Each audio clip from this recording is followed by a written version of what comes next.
ఇప్పుడు శ్రీ విద్య మంత్ర ఉపదేశం ఏమన్నా మీరు ఇక్కడ ఇస్తుంటారా గురుగారు?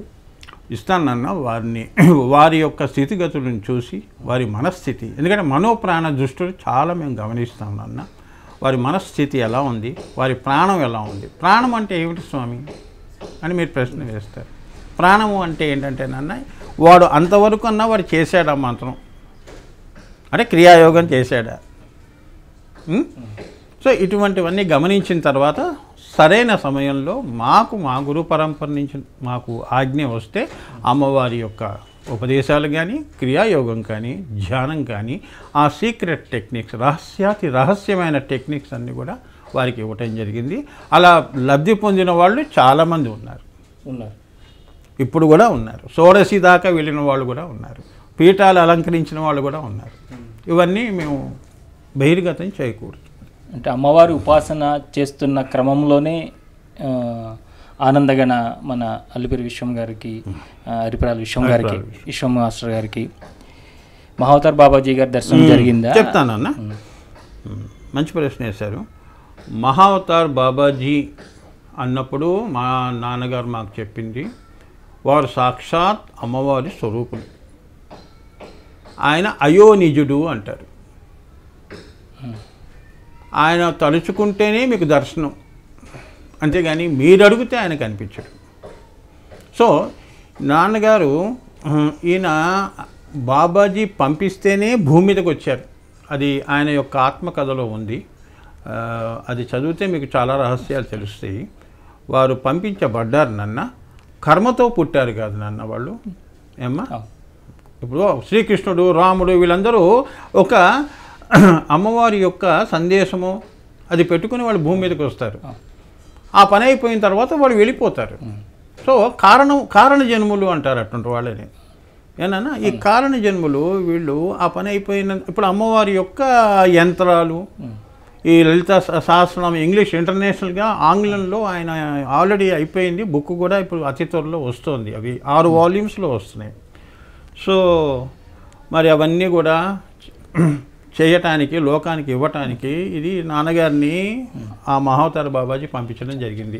ఎక్కువ నాన్నగారు ఆస్ట్రల్లో, హిమాలయాస్లో, శంబలలో, అది ఎక్కడుందో కూడా చాలామంది ఎన్నో చెప్తారు. కానీ వారి స్వహస్తాలతో వారు ఎలా కలిశారు అనేది కూడా నేను ఆ పుస్తకాల్లో చూపిస్తాను. ఈ తారీఖు, సమయం, ఎప్పుడు కలిశారు, అక్కడ వాళ్ళిద్దరి మధ్య జరిగిన సంభాషణ, అలా నాన్నగారిని ఎప్పుడు కావాల్సినప్పుడల్లా పిలిపించుకొని జరగబోయేవి, ఏ పుస్తకం మళ్ళీ రావాలి లోకానికి, ఏం చెప్పాలి, అవన్నీ కూడా వారు రాయించారు. అందుకని నాన్నగారు ఏం చెప్తారంటే, నేను నిమిత్త మాత్రుడురా, నా పరమేశ్వర గురువులు మహావతార్ బాబాజీ వారు ఏది చెప్తే ఆ పుస్తకం అదే రాయాల్సి వస్తుంది అంట. గురుగారు, ఇప్పుడు అందరికీ ఆనందగణ హరిపరాల విశ్వం గారి గురించి తెలుసు.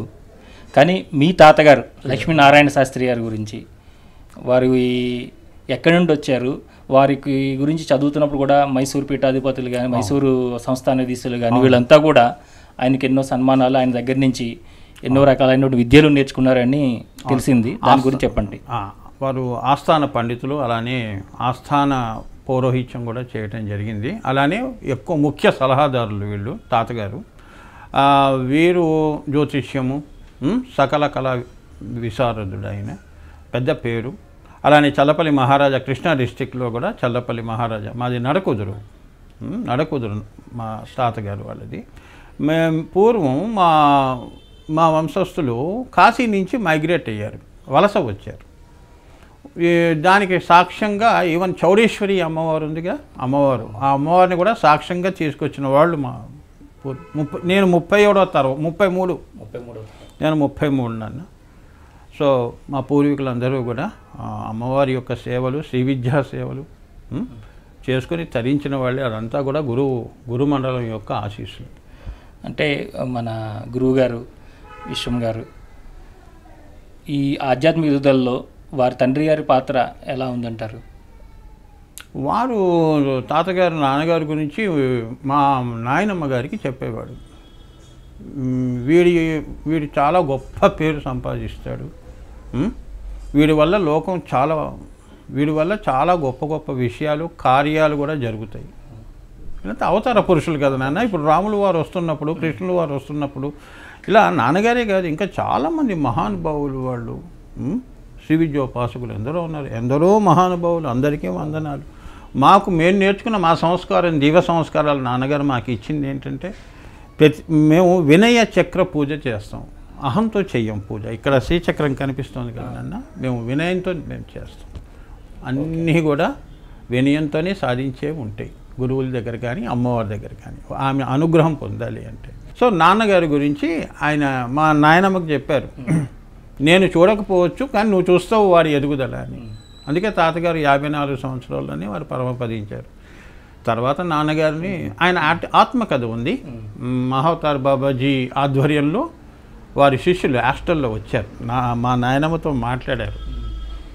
ఆ కృష్ణానది ఒడ్డున దగ్గర అంతా కూడా క్రియాయోగం వారు నేర్చుకోవడం జరిగింది. 64 స్టెప్స్ కూడా మన దగ్గరే ఉన్నాయి. కానీ అది 1-2 స్టెప్పుల వరకు నేను ప్రస్తుతం నాకు ఆజ్ఞ ఉంది, కానీ ముందు హయ్యర్ స్టెప్స్ అంటారు నన్ను, అవి వారి ఆజ్ఞ లేదు ప్రస్తుతం. ధ్యానంలో కూర్చుంటే మరి వాళ్ళు అనుగ్రహిస్తే నేను ఎవరికైనా ఇవ్వచ్చు. అంటే మీకు ఎప్పుడైనా సాక్షాత్కారం జరిగిందా అమ్మవారిది ఏమన్నా? అమ్మదయనన్న గురుకృపాహి కేవలం, మాతృకృపాహి కేవలం. 3వ కను దగ్గర ఏనన్నా ఇది అహం బ్రహ్మాస్మి మహావాక్యం. అంతా ఏకత్వంలో చూసేది ఏముంది నాన్న, అదే సచ్చిదానంద. మీరు అన్నట్టుగా ఇప్పుడు అవస్థలను బట్టి దర్శనాలు అంటారు. ఇప్పుడు జాగ్రత్త అవస్థ, జాగ్రత్త అవస్థ అంటే మనం ఏ తిరుపతికో వెళ్ళి వెంకటేశ్వర దర్శనం చేసుకున్నాం, బాగా జరిగింది స్వామి అంటాం. ఇది జాగ్రత్త అవస్థలో జరిగే దర్శనాలు. మరి ఇంకొకటి స్వప్నావస్థ ఉంటుంది, అవునా? స్వప్నావస్థలో ఎక్కడో పుణ్యస్థలం వెళ్ళటము, ఒక మహాపురుషుడి సందర్శనం, వారు ఎవరో మీకు తెలియని మహాపురుషుడు మీకు దర్శనం ఇవ్వటం, ఇవన్నీ స్వప్నావస్థలు. అలానే సుషుప్తి, ఈ సుషుప్తిలో ఈ దాటిన తర్వాత వచ్చేది తుర్య. ఇవి ఈ 3 కూడా ఈ శరీరానికి సంబంధించింది, తుర్య యోగానికి సంబంధించింది. సో తుర్యంలో మళ్ళీ తుర్యం 4 రకాలుగా ఉంటుంది, తుర్యా జాగ్రత్త, తుర్యా స్వప్న, తుర్యా సుషుప్తి, తుర్యం అంటే 3వ కను దాటితే వచ్చేది. ఇవన్నీ కాంతి చక్రాలు. అమ్మవారి సహస్రారం వరకు కూడా కాంతి చక్రాలు ఉంటాయి. మన మూలాధారం దగ్గర అమ్మవారి కుండలిని శక్తి జాగృతమైంది అంటే ఈ ఆది పరాశక్తి ఈ అమ్మవారు, అక్కడ శివుడిలో ఈ అమ్మవారి శ్వేత తేజస్సు అంటారు.